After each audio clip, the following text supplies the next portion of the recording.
اے محمد صلی اللہ علیہ وآلہ وسلم، جو کپڑے میں لپٹ رہے ہو، رات کو قیام کیا کرو مگر تھوڑی سی رات، یعنی نصف رات یا اس سے کچھ کم یا کچھ زیادہ،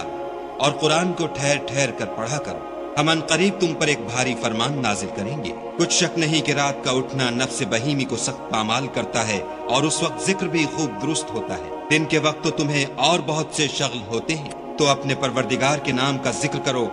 اور ہر طرف سے بے تعلق ہو کر اسی کی طرف متوجہ ہو جاؤ۔ وہی مشرق اور مغرب کا مالک ہے، اور اس کے سوا کوئی معبود نہیں، تو اسی کو اپنا کارساز بناؤ۔ اور جو جو دل آزار باتیں یہ لوگ کہتے ہیں ان کو سہتے رہو،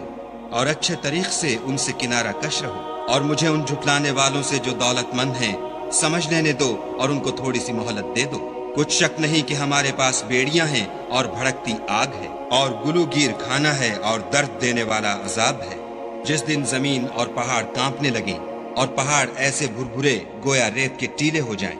اے اہل مکہ، جس طرح ہم نے فرعون کے پاس موسیٰ کو پیغمبر بنا کر بھیجا تھا، اسی طرح تمہارے پاس بھی محمد صلی اللہ علیہ وآلہ وسلم رسول بھیجے ہیں، جو تمہارے مقابلے میں گواہ ہوں گے۔ سو فرعون نے ہمارے پیغمبر کا کہا نہ مانا، تو ہم نے اس کو بڑے وبال میں پکڑ لیا۔ اگر تم بھی ان پیغمبر کو نہ مانو گے تو اس دن سے کیوں کر بچو گے جو بچوں کو بوڑھا کر دے گا، اور جس سے آسمان پھٹ جائے گا، یہ اس کا وعدہ پورا ہو کر رہے گا۔ یہ قرآن تو نصیحت ہے، سو جو چاہے اپنے پروردگار تک پہنچنے کا راستہ اختیار کر لے۔